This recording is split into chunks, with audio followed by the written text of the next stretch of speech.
trying to be patient, but running out of time. No way I'd let you slip by. No way.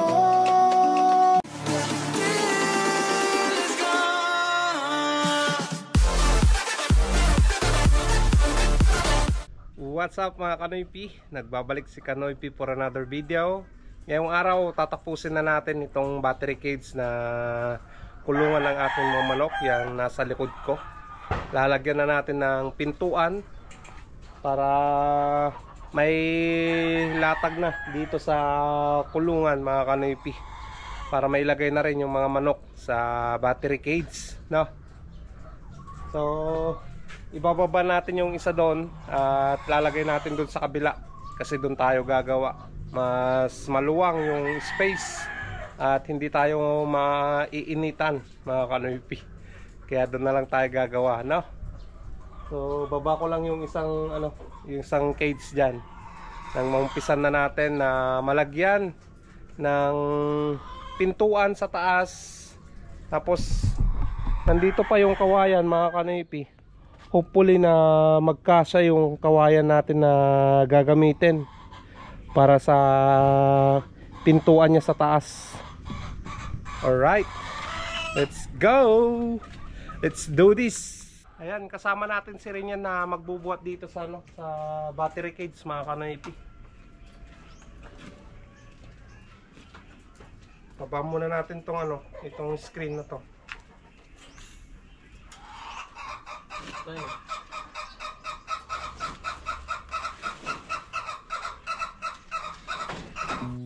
You said that you've been lonely, makes you cold as ice. Hard to get to know me, but better than the lies. No way I'd let you slip by. No way I'd let you say bye. You said there ain't no reason, but I'll sit here every day, waiting for the moment I won't feel like I should stay. No way I'd let you slip by. No way I'd let you say bye. Can we walk to fail? Bali, binuhat na namin ni Rinyan yung dalawang battery cage mga Kanoy P, para masukatan ko na rin yung pintuan na ilalagay natin mamaya. Ayan. So ito yung isa, yan yung pangalawa. Okay, alright. Bali, sinubukan ko rin na mamasada kanina mga Kanoy P, kaso walang pasahero. Ang tagal bago makapagkarga dun sa EGL kanina, kaya minabuti ko na lang, tapusin ko na lang to. Babawi na lang ako bukas na mamasada, aagahan ko na lang kasi kanina mga 8:30 na ako na nakalabas, wala na yung mga papasok ng mga trabaho, nakapunta na ng bayan.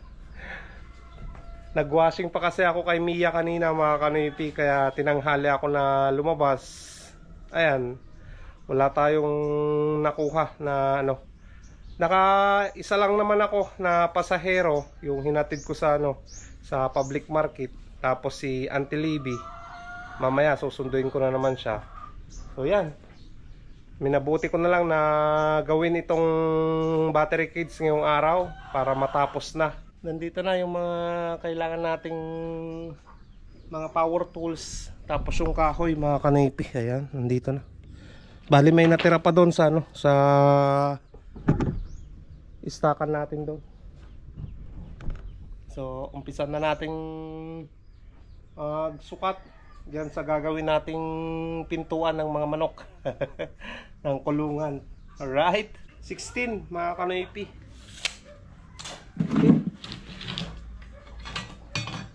sana hindi pa lubat itong circular saw ko para ano, may magamit pa tayo. Hindi tayo magmamano-mano na magtabas.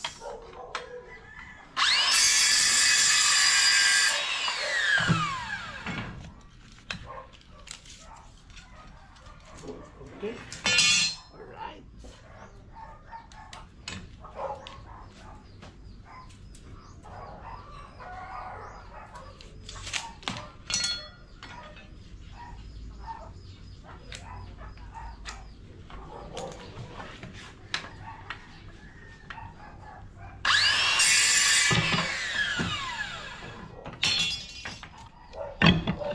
Ito na mga kanoypi, yung natabas natin. Bubuuin ko muna to para makita nyo. So ito na mga kanoypi, yung ano, yung nagawa kong frame para sa pintuan niya dito. Ayos na mga kanoypi. Lalagyan na lang ng bisagra, tapos lalagyan ng kawayan. Okay na yan, pag ganyan yung bukas niya. Alright. May isa na tayo na nagawa.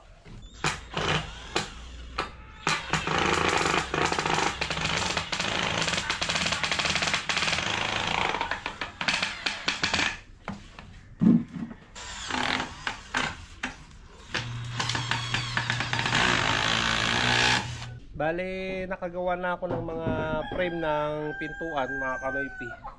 Lahat 8 pintuan yung ginawa ko. So nandito na sila. Ayan, 1, 2, 3, 4, ayan, 5, 6, 7, 8, 8 pintuan mga kanoypi na frame yung nandito na, kompleto na. Gagawin ko na lang, tatabas na tayo ng kawayan yung magiging pangharang niya dito mga kanoypi. Ilalagay natin pabalagbag niyang ganyan. Kahit maluluwang lang yung pagitan mga kanoypi, 1, 2, 3, 4, 5, 6, 7 siguro, 7 na ano, na kawayan na pagganon niya. So magsukat na tayo ng 40 mga kanoypi.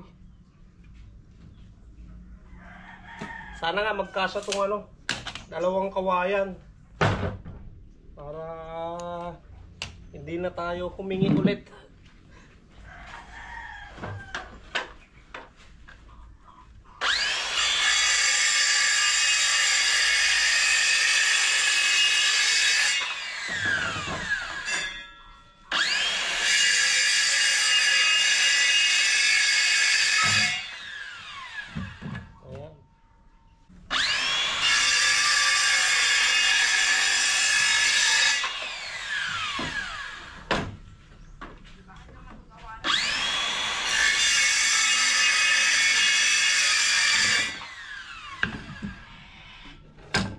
Ayan mga kanoypi, kararating ko lang. Bumili ako ng pako doon sa ano, sa Jose Hardware. Ngayon, magpapako na tayo sa pintuan ng ano, nung battery cage. Nakapaglinis naman na ako ng kawayan. Kompleto na mga kanoypi. Ayan, nandito na lahat yung ano, kawayan na gagamitin ko. Ayan. Sumagpako na tayo. Ito mga kanoypi yung ano, di uno na pako. Ito yung binili ko kanina para may magamit, kasi magpapako na ako ng kawayan eh. Ayan. Bali kailangan pa rin natin na isprehan to. Kaya hindi ko muna may lalagay yung mga manok dito sa ano, sa battery cage na to. Kasi kailangan pang isprehan para ano, anti-bukbuk.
Ayan mga kanipi, nailagay ko na yung isang isang pintuan. Ayan. Okay na. Bali may stopper dito mga kanipi para hindi bumaba yung yung pintuan niya. Ayan, basta may pintuan na lang, ayos na yan. So magpapako na naman tayo ng kawayan. Tatapusin natin yun, pati yun mga kanipi. You said that you've been lonely, makes you cold as ice. Hard to get to know me, but better than the lies. No way I'd let you slip by. No way I'd let you say bye. You said there ain't no reason, but I'll sit here every day, waiting for the moment I won't feel like I should stay. No way I'd let you slip by. No way I'd let you say bye. Can we watch it fade, fade away? Can we let it fade, fade away? We'll take it day by day.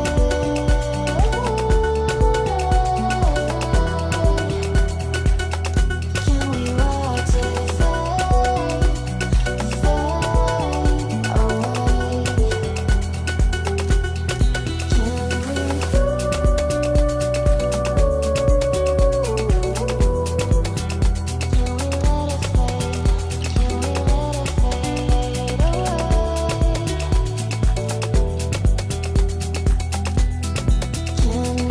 Natapos ko na mga kanipi itong isa. Nalagyan ko na rin ng stopper yung yung kanyang pintuan. So buksan natin. Tanggalin na natin yung straw. Ayan. Naglagay ako ng stopper dito, dalawa magkabilaan mga kanipi. Ayan. Kahit dito may stopper din. Ayan. Kabilaan mga kanipi yung stopper niya. Ayan o. Okay na. Ayan. Tapos to. Ayos. Pati dito mayroon mga kanipi. Kompleto na yan. Ayan. Maayos na. Ayan. Pwede nang ilipat yung mga manok dyan. So dito na tayo mga kanipi. Ayan. Tatapusin natin ngayon to. Para sa susunod, isprayan ko na lang ng anti-bukbok mga kanipi. Para hindi masira agad yung kawayan. Alright.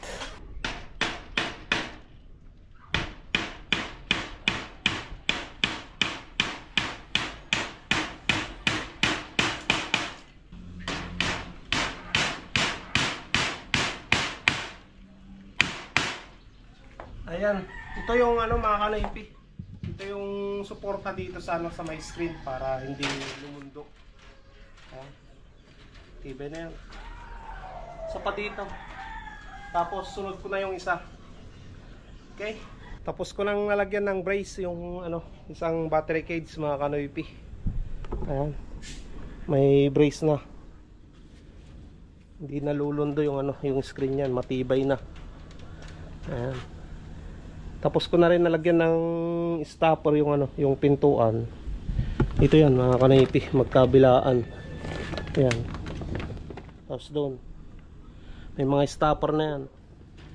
Yung isa pa yung yung hindi ko nalagyan yung brace sa may screen niya.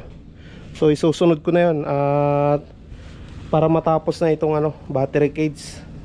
Ito pwede na to mga kanipi. Ayos na to eh.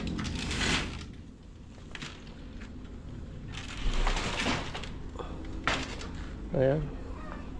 Okay na yan mga kanipi. Ayos na to. Nakatali lang eh. Natapos na mga kanoypi na ayusin ito, yung pangalawang battery cage.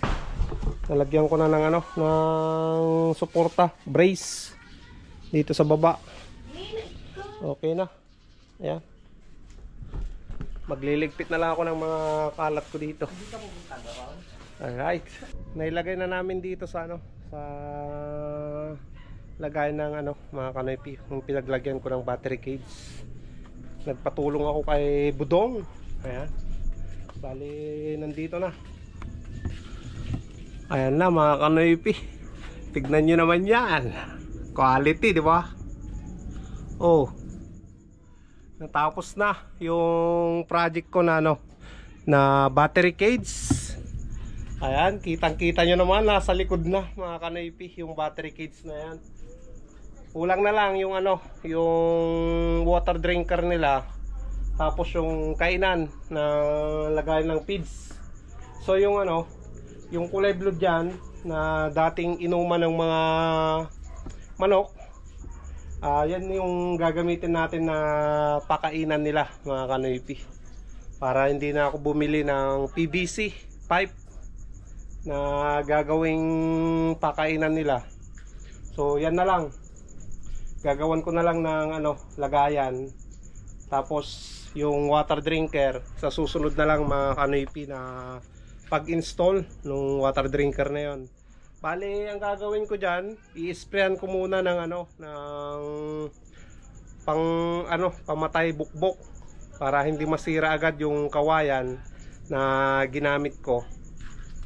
Ayan, sana tumagal yung ano, yung battery cage na yan dahil ilang araw ko din na ano, na ginugol na ginawa yan. So hindi lang diretso na ano, na 3 araw. So pahapyaw-hapyaw mga kanoypi.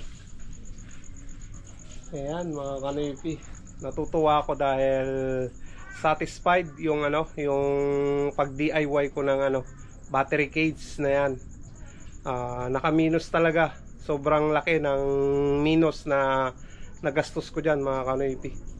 Siguro yung total na ano, na nagastos ko dito 2,000 plus lang mga kanoypi. Ayan, kumpara doon sa ano, sa steel cage na ano, battery cage, nasa 7.5 yung ano, yung presyohan ng brand new na yon na battery cage. So yan, 5,000 yung ano, yung sabihin mo ng 2.5 mga kanoypi yung ano, nagastos ko dito sa ano, sa mga gamit diyan, yung kahoy, yung pako, yung screen. Siguro 2.5 ka mo na mga kanoypi, nandun na lahat. Nakatipid tayo ng 5,000. Ayan mga kanoypi, masayang masaya ako dahil yan, may battery cage na ako na DIY lang, gawang kahoy. So siguro sa mga susunod na araw, i-install ko na doon sa ano, sa loob. Pero unahin ko muna na ano, na isprehan. Hihingi lang ako ng ano, gamot sa kapatid ko. Sabi naman niya may gamot siya, yung si Kuya Robin, yung nasa 4-4. Sabi niya may gamot siya para sa bukbok, kaya hihingi tayo mga kanoypi. Isprayan ko yan para hindi masira agad, no? Ang ganda talaga mga kanoypi. Yan. Oh, grabe. Alright, ang gagawin ko na lang, magliligpit na lang ako ng mga ginamit ko na tools. Magwawalis doon sa kabila. Tapos magpapakain na ako ng aking manok na decaled white. Na